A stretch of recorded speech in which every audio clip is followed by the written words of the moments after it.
Bilang Senator Judge, tiniyak naman ni Rizal Tiveros, Senador, na susuriin nilang mabuti ang lahat ng ebidensyang ilalatag sa impeachment trial ni VP Sara Duterte. Kaugnay diyan, inintay na rin ni Senator Tiveros ang tugon ng Vice Presidente sa summons sa kanya ng Senado. Si Daniel Manalastas sa sentro ng balita live.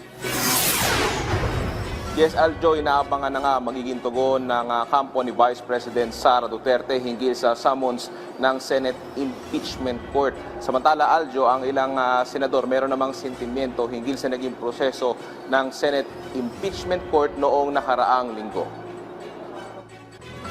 Hinihintay na raw ni Senator Rizal Tiveros ang magiging tugon ni Vice President Sara Duterte sa summons na in-issue ng Senate Impeachment Court noong nakaraang linggo.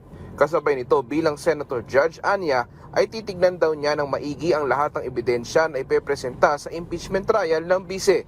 Noong nanumpa kami bilang Senator Judge, naging tungkulin namin sa Senado na suriin at bumoto ayon sa bigat ng ebidensya na ilalahad ng magkabilang panig sa impeachment trial.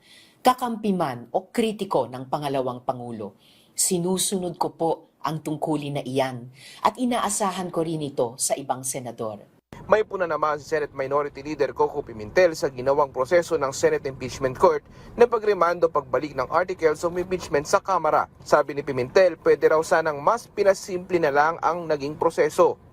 Request for information lang ito eh.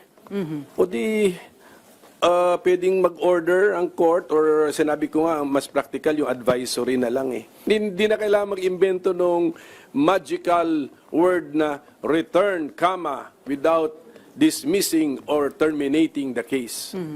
So sir, kung gano'n na lang... Tapos meron pa nga doon, until such time that. So, returned until such time that.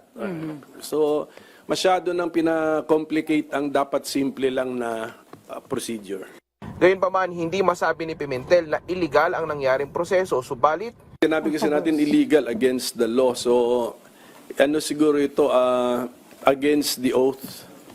I think it's against the oath. Kasi naka-oath ka na. And then sasabihin mo, you will render impartial justice. And yet, kinampihan mo na yung argumento ng isang partido. Hindi naman pinagbotohan. Actually, inatras eh. Inatras naman ni Senator Batoy. tutol naman si Pimentel na mag-inhibit ang ilang senador. Kamakailan pinuna ito ng ilang kongresista.